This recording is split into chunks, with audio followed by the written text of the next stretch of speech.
और गुप्ता जी कैसे हैं आप? बस बढ़िया है जी। और बताइए। बस ठीक है।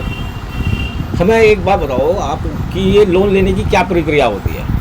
लोन कैसे लिया जाता है, कैसे हम इसको ले सकते हैं? देखिए सर, लोन लेने की प्रक्रिया है। पहले बात तो कि लोन किस लिए चाहिए। हाँ, लोन होता क्या है? हाँ, ये बताइए। लोन मतलब कर्जा।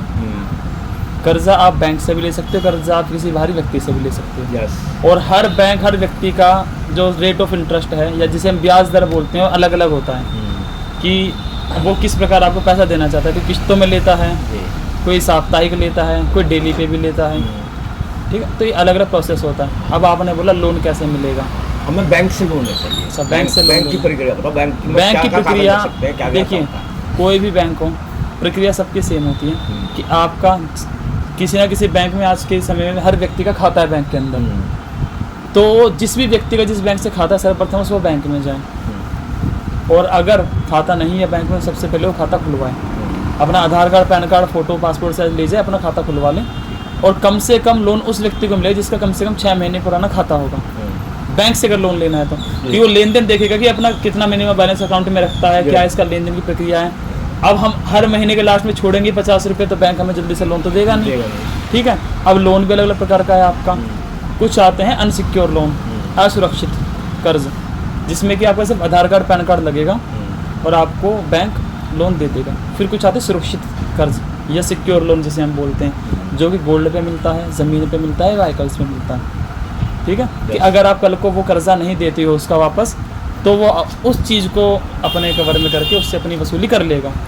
अब अनसिक्योर जो लोन होता है, असुरक्षित लोन, वो आपको सिविल के ऊपर मिलता है, सिविल स्कोर के ऊपर, कि आपका लेन देन कैसा है। अच्छा, तो ये सिविल क्या होता है? सिविल जो होता है एक मानक है हर व्यक्ति का। अब देश के अंदर काफ़ी सारे बैंक्स हैं, 200, 300, 400 जितने भी बैंक्स हैं। ये बैंक क्या करते हैं, इन्होंने किसी को कर्जा दे दिया, किसी ने किस्तों पे फ़ोन ले लिया, किसी ने बाइक ले ली, किसी ने वॉशिंग मशीन ले ली, किसी ने फ्रिज ले लिया, किसी ने लैपटॉप ले लिया। ठीक है जी। अब बैंक का स्टाफ चेंज भी रहता है। फिर मैंने आपको कर्जा दिया, मुझे पता है कल को मेरा तबादला हो गया कहीं और, फिर मैं आपसे पैसा कैसे लूँगा? तो इसके लिए निर्धारित किया कि बैंक खाता होना चाहिए, उससे आपकी किस्तें कटेंगी, जो भी एक मासिक आपका शुल्क होता है। और उसके ऊपर नज़र रखता है एक आदमी ऊपर जो बैठा होता है, वो 100 करोड़ देश की जनता पे नज़र रखा हुआ है कि किस व्यक्ति ने कितना कर्जा लिया है, उसने किस प्रकार लौटाया, उसकी जो एक कहें तो 6 महीने की चलो आपकी किस्तें बनी, आपने कोई लोन लिया, उदाहरण के लिए समझा रहा हूँ मैं, तो उस 6 महीने में आपका 1 महीने का कुछ ना कुछ शुल्क रहा होगा, भी इतने हर महीने किस्त आपकी जाएगी। तो वो व्यक्ति उस पर नज़र रख रहा है कि गुप्ता जी ने इस महीने टाइम पे किस्त दे दी है, इस महीने गुप्ता जी ने 2 दिन पहले किस्त अपनी भर दी है, क्योंकि आजकल ऑनलाइन भर सकते हो आप। इस महीने गुप्ता जी ने 4 दिन लेट अपनी किस्त भरी है। और फिर आते हैं इस महीने गुप्ता जी ने किस्त नहीं भरी है। और कुछ लोग ऐसे भी आते हैं, ले लिया और भरा ही नहीं कभी, तो वो उनको एक 300 से लेके 900 के बीच में नंबर्स देता है, कम से कम 300, मैक्सिमम 900, एक लिमिट होती है उसकी, कि ये एक सिविल स्कोर या कहें एक इसका कर्ज लेने के नंबर्स हैं इसके। जैसे पास होने के लिए 100 में से नंबर चाहिए होता है 33। ठीक है, ऐसे सिविल के अंदर आपको कम से कम 700 नंबर चाहिए कुछ आगे से लोन लेने के लिए। जब आपके उतने नंबर आएंगे ना सिविल के अंदर, तब आपको नया लोन मिलेगा। आपका नंबर कैसे आएगा? जब आप किस्तें टाइम पे अपनी भरोगे या टाइम से आपने क्लोज कर दिया अपना लोन, तो आपका सिविल अच्छा होता चला जाएगा, आपके नंबर्स अच्छे आएंगे। जितने ज़्यादा नंबर्स अच्छे या कहीं जितना ज़्यादा सिविल आपका अच्छा, उतना आपका लोन का अमाउंट बढ़ जाएगा। और आजकल 0% इंटरेस्ट पे भी चीज़ें मिल रही जिसका सिविल अच्छा है। और जिसका बेकार हो गया उसको मिलेगा नहीं। मान लो आपने एक बैंक से लोन ले लिया, आपने लेके भरा नहीं, वो तो उसी बैंक वाले को पता है इस व्यक्ति ने भरा नहीं है। अब आप दूसरे बैंक से भी लोन ले लो, वहाँ पे भी ना भरो, तो ये तो भाई ऐसे तो फिर देश डूब जाएगा ना।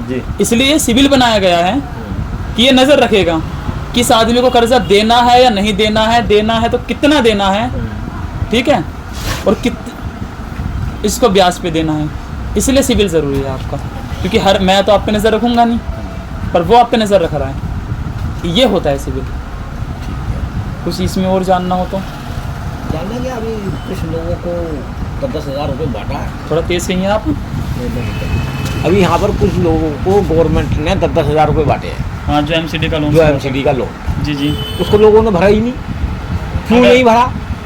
इसका कारण एक है कि कुछ लोगों को जानकारी थी नहीं इसके बारे में, और उन्होंने लोगों ने क्या दिया कि आप 10 हज़ार रुपये का लोन ले लो, सर को भरना ही नहीं है आप। इसलिए उन लोगों का सिविल खराब हो गया, जिसकी वजह से उनको दोबारा लोन नहीं मिलता। देखिए इसमें ना सारी मिली भगत। अब देखिए मैं खुल के नहीं बोलूँगा, नहीं तो फिर लोग फिर कहते हैं कि आप तो वैसे ही बोलते हैं। तो मैंने इससे पहले एक वीडियो बनाई थी अपनी, मैंने स्टेटमेंट दी थी नोट के ऊपर, मेरे ऊपर काफ़ी कंट्रोवर्सी भी हुई थी कि करेंसी नकली है। आज के समय में देश की इकोनॉमी इतनी ज़्यादा बढ़ रही है, हम विश्व की जो टॉप 10 इकोनॉमीज कंट्रीज हैं उसके अंदर हम आते हैं, ठीक है जी, भी इतने हमारे देश की ग्रोथ हो चुकी है। परंतु जब हम देश के अंदर की बात करते हैं, आज के समय कहीं भी आप चले जाओ, लोगों के घर के कर्जे पर हैं, लोगों की गाड़ियाँ कर्जे पर हैं, ठीक है, लोगों का सोना कर्जे पर है, गोल्ड लोन से चल रहा है, और जिसके ऊपर उसको उतर ही नहीं रहा है, ठीक है, यहाँ तक कि जिसके पास क्रेडिट कार्ड है उसका तो अच्छा भी कर्जे पर है। मान रहे हो ना। अब क्या आपके 10,000 का लोन मिला था, वो जिन लोगों ने उस टाइम फॉर्म भरवाया था उनके बस ले जाओ, क्यों? ताकि इस देश के लोगों से एक बार सिविल खराब दोबारा उनको देना ना पड़े। गरीब लोग ऐसे हमारे भोले वाले, अगर उनको टाइम पे बताया जाए तो आदमी लेने से पहले सोचेगा देने के बारे में, ठीक है। उनका वहीं फुल स्टॉप लग गया कि अब तो इनको दोबारा लोन मिलेगा ही नहीं।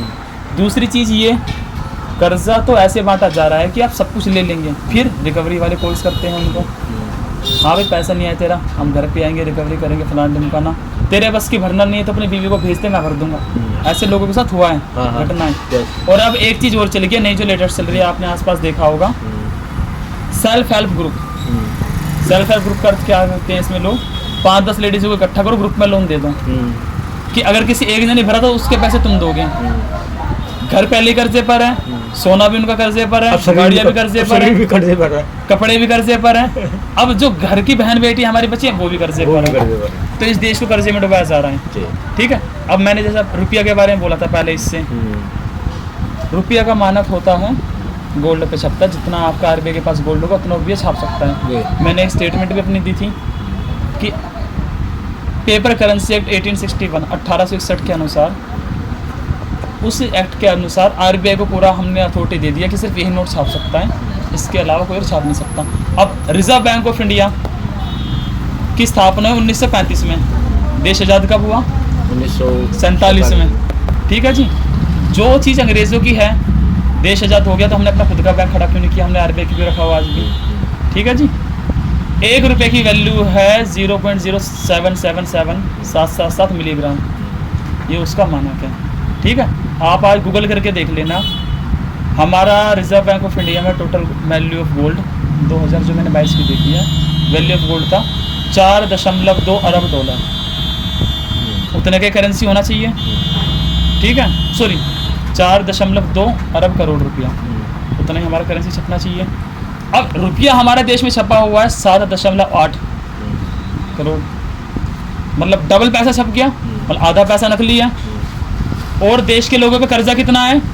177.8 अरब करोड़ का, मतलब कि आपके पास पैसा इतना है, छाप इतने, आप छाप इतना सकते हो, अपने छापा इतना।